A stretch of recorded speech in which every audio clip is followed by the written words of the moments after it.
Yo, yo, yo. What up, though? Stacey Mayweather reporting live from Grand Rapids, Michigan. Right now, I'm at my shop located at Rogers Plaza, Wyoming, Michigan. If you're ever in town, come through. I'm customized, got all type of nice gear up here. Fly Mayweather apparel, custom hats, fresh jogging suits, D, good natural oil, customized socks, hats, tees, sweatshirts, female apparel. It's a little bit of everything here, so definitely fuck with me. I do sublimation, um, DTG, and all that good stuff. So definitely get with me. But on to the topic at hand. We talking about Javante Davis, Garcia. A lot of people call it a super fight. Um, I'm not going to call it a super fight. It's definitely an exciting fight.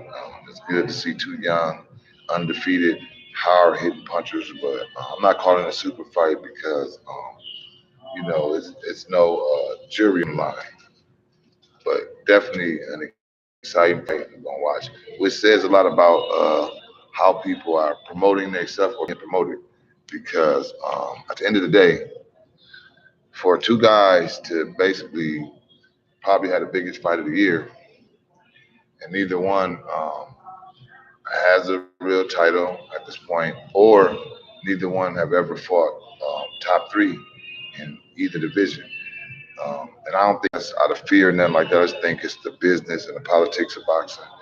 And a lot of fights that we want to see aren't that easy to get made because of the business part of it. But yeah, it's a different time because at one time when something was a mega fight or a pay-per-view fight. You was dealing with some champions or for all the belts or something. But times change. But it's definitely gonna be an exciting fight. I don't think nobody want to miss it. I'm definitely not gonna miss it. I would have went out there to Vegas to check it out, but I was busy setting up this spot and this location, and was overloaded with work. So I chose this over that. But hopefully, once Tank take care of his business, Shakur already took care of his business and Devin took care of his business. I feel that, and that's going to be definitely exciting to see because I call them the three kings: the Shakur, the Javante, and Devin. Um, my favorite out of them, I'm a, I like them all for different reasons. I like all of them for different reasons. But me personally, I just believe that, you know how like if you compare LeBron James to Kevin Durant, Kevin Durant to me is the best uh, shooter, like scorer. He could just score so easily. Don't make him the best player. That's just my opinion. But when it comes to Javante, Devin Haney, and Shakur Stevenson, in my opinion, I feel that Shakur is the most polished of all of them, as in all around complete package, as in decent power, real sharp on skills, defense is really on point. Um, I think that Devin is he's pretty polished, but my opinion of Devin Haney is I seen him when he was young and he was so advanced at a young age that I don't really see a difference of him as an adult just yet. I think maybe when he go up in weight and his natural power might come through a little better, I think that we'll see more of a different version of him. Now, Javante Davis, the fighter that I met when he sparred Devin Haney, I was at that sparring session. Um, I'll just tell you this: nobody was stopped, nobody was wobbled, or nothing like that. So it's a little bit of fabrication on both sides. But that's the promoting for something big. It was decent work. But what I will say is, in my opinion, Devin Haney is the same fighter now that he was then. Like I said, he was very advanced at a young age. Javante Davis not the same fighter that was in the ring with Devin Haney that day. He's a completely different fighter. Um, he's been under Floyd tutelage that whole time. His patience is different. His movement is better. So he's definitely matured in fighting. It's just exciting to see when these guys gonna mix it up and stuff like that. Hold on. Yeah, for the most part, and that was just my piece on that. I know it ain't a lot of people follow me because I probably ain't did a live in probably 4 or 5 months. I just was doing a live, like I said, I'm not right, just probably doing my thing. Really was just chopping it up with people. Leave your comments below on what y'all think of the fight and why. I'm not here to really argue. I just want to hear people's opinions. Um, but yeah, I'm excited for the fight because I've met Ryan as a youngster. I've seen him spar out there, maybe at the gym, him and Rolly got it in and stuff like that. And I don't really, like I said, I don't really talk about sparring, judge things by sparring because it's sparring. You know, people are practicing and working on different things. Like I said, I've seen Javante spar, a nice amount of times. And I watched Javante spar and not even really let his hands go, as in working on defense and stuff like that. I've seen Shakur spar and work on his movement and stuff like that. I was always thinking that if you're a good sparring partner, you don't sit there and go hard every time and try to be offensive every time because you got to be prepared for that shit. So I think a lot of the people put a little too much on sparring. It's just sparring. Ain't no purpose of putting out videos and showing that. Ain't no purpose of doing that. It's just sparring. You got good days, you got bad days. You might be working on something. So uh, I don't take, I don't take too much. I don't put too much behind people sparring. It's my new piece, y'all. I love it. End up getting the iron iced out with her name on the back. I got her ashes inside this. I'm gonna have it soldered real soon here. So yeah, definitely feeling that.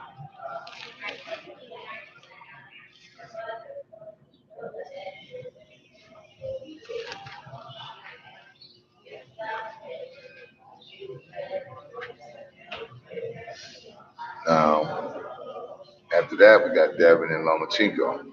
Um, that's another good one. I think it's more technical, but I think it's gonna be a good fight. I just think that Devin is just too young, too big, and just too elusive for him. But you never know. Styles make fights. Uh, Devin will be in there with a different type of opponent as well because he is fighting a guy that's from another country. That probably fights a different style that you haven't seen, the softball. But I picked Devin to win that because, like I said, I believe 83 Kings, Javante Davis, Shakur Stevenson, and Devin Haney. I believe in three kings of the division, almost three kings of boxing. I'm really liking them. Then we got, hopefully that one fight happened. This is Terrence Crawford and Errol Spence. Um, Hopefully that fight get on because it's long overdue and it's getting to the point that if that fight don't happen in 2023, I don't think too many people cares if it happens ever at this point.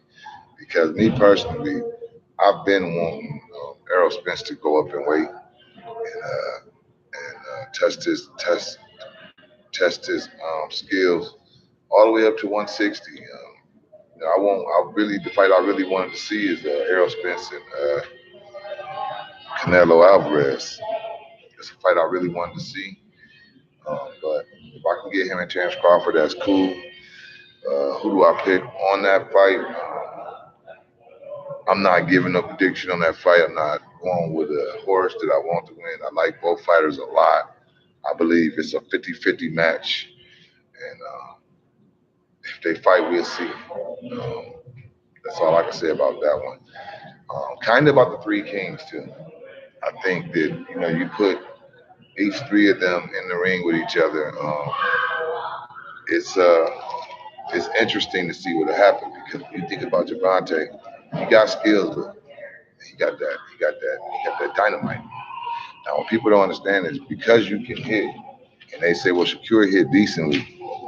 Just because you can hit, don't mean that you can take what you give out. Don't mean you can get hit too. Just because you can hit, don't mean that your chin want to get hit. You know what I'm saying?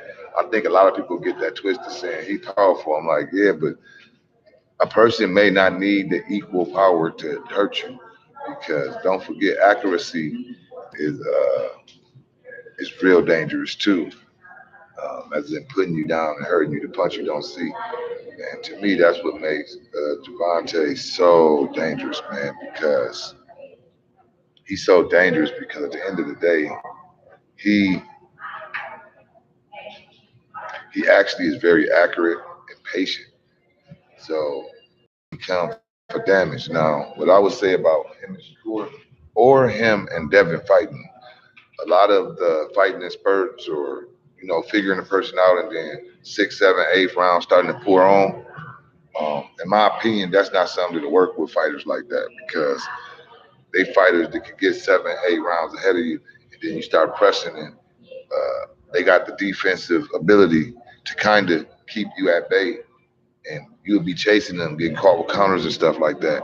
And it wasn't any round, so he'll have to get busy quicker. But like I said, styles make fights, so I think that Tank fights fighters like that that he know that's what it is. You know what I'm saying? Like he know, like he figuring them out. Like okay, I already know I'm gonna do this to him. I think that if he fought Shakur, you got to think Shakur and him. You got to think they kind of. You got Philly. You got Jersey. I mean, and you got Jersey, and then you got Baltimore right there. So it seems like they kind of from the same school. So when you're from the same school, I don't think the same thing you seen him do with Rolly will be how he would fight Shakur. I think that it would be a whole different type of chess match and stuff like that because, like I said, the young man can box too. So it ain't like he just a power puncher. And a lot of people calling him baby Mike Tyson, and really he's nothing like Mike Tyson at all in real reality, outside of knocking people out because he sets up people. You got to think Tyson overloaded you. He bombarded you. He came for you. He came up under you. Tank is more of a boxer that's slick, that moves around and he sets up trap, counter punches you, and then he attack once he see his prey is weak. So the comparison to Mike Tyson is a real bad comparison. It's a real bad comparison. He's not as busy as Mike Tyson. He's a different type of accurate boxer, devastating puncher. Really something kind of odd to really see. Because usually when you hit that hard, you just coming out swinging out the fences. But he's real patient, which makes him real dangerous. Like I said, in my opinion, Shakur is by far the most polished. But um, polished as he is, Tank is going to hit him if they fight. Tank is going to hit any fighter he can fight. 'Cause like I said, he do know how to fight and he do know how to put himself in a position to get to that target eventually. Not saying that because he hits you, it's over because you got to hit somebody right. That's just an amazing fight. It's one of them fights that they the three kings, and I really kind of don't want to see them fight because I like them all, but I know they got to be done just for the sport, and they can move on. And as for Devin Haney, I feel that if they say, for instance, he win, they say, well, him and Shakur, I don't believe they could put enough money on the plate that will entice him. I think that personally, if he can't fight Javante Davis or the winner of Javante Davis, Ryan Garcia, I'm just gonna assume that Javante Davis win. Assumes he win. I feel that if if Devin Haney can't get the fight with Javante Davis, there is no reason for him to keep draining himself fighting at 135. There is no reason. Um, I don't feel there's no reason. I feel that he should move up and test his skills up there with Pagreas, Josh Taylor, or at 140 and see what that's about. Ryan to be up there, probably stronger, so that still could be money because I'm sure that if Ryan lose, no matter what fashion, I'm sure that his value will still be there based on his nationality and the fan base he got. You know what I'm saying? I think the fan base he got to still follow him. So I still see him and Devin probably fighting, and then I think that. We'll probably put Shakur in some type of position for them belts, and I think that that will probably merge to have Javante and Shakur actually fight based on they both gonna be 135 for a minute. I see Devin moving up, and like I said, if he can't fight Javante Davis, there really is no money for him in that division. I can't see him taking that chance with Shakur, and I don't believe they're gonna pay him what he feel he's worth. I think he's gonna have to get up, go to 140, and pretty much try to do the same thing he did at 135.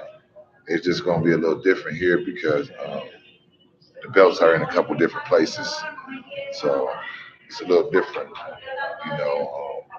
But Reyes, like I said, with Reyes up there, I think that'll be a very interesting fight. Um, then you got Josh up there, and there's a couple other 140 pounders that, they can make some noise up there. So I'm interested for that, and that's how I see it going. Not saying that that's what's going to happen, but I see Devin Haney probably going up in weight if he can't get the Tank fight, and hopefully that happens. Hopefully everything is good with Tank after he gets sentenced. Hopefully they give him some type of punishment that's dealing with him not actually doing time and stuff like that because he got a career and a family. But if they do, hopefully it's not too long, and hopefully he recovers from that. Some people go to jail and never the same. Hopefully he recovers from that and stuff like that, or hopefully he don't go and he learned his lesson. It's unfortunate because he was young, he had money, and I think he made a mistake as a young person with money that I don't think he would make now. I think he's way more mature from there, but that ain't how the law go. And I don't know how Maryland is, but I wish him luck with that, and I feel that if that goes good, that's gonna have a lot to do with where the stuff going for the fights. Because at the end of the day, um, Tank has options, but I do believe that after this fight, it's gonna, even though he's the one that's selling out arenas, I still think that this is gonna take um, his stardom to a higher level. Being the main card in Vegas, fighting a Spanish American, big fight, pay per view fight, sold out arena, different nationalities coming together. I just think that this is going to do more for his career than probably any other fight because of the stage it's sat on, and it's the big leagues. Welcome to the big leagues, to a whole nother level. I'm definitely excited for it. I don't know how this fight gonna go. I feel that both of them got tricks on their sleeves, and it's the first one that's gonna land to that finish line. You know what I'm saying? And it's gonna be a fight because the thing I like about Ryan is Ryan come to fight. They can say what they want. I see Tank saying stuff and saying he got this, but Tank understand boxing and he respect boxing. He ain't no dummy. He know that that young boy got a powerful punch on him. Even if he only got one punch, it's powerful. So it don't matter. Some people might say that. I mean, I feel that Tank has other punches, but the average person will feel that he only has an uppercut. He don't. But if that's the punch that you usually knock your people out with, people gonna think it. But don't believe a person that can knock you out cold with one punch ain't naturally strong. You're strong in both hands if you can knock me out.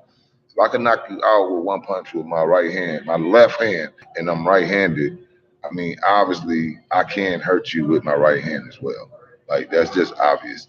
So maybe that's him picking at his brain and trying to get a thrill out of him, messing with him mentally, some mental warfare type stuff because he know that man can hit.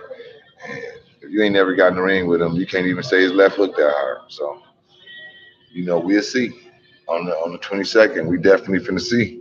I'm gonna see when I watch it. Check out that bag though.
definitely doing our live thing, but I'm out of here, man. Peace and blessings, everybody, and stay up.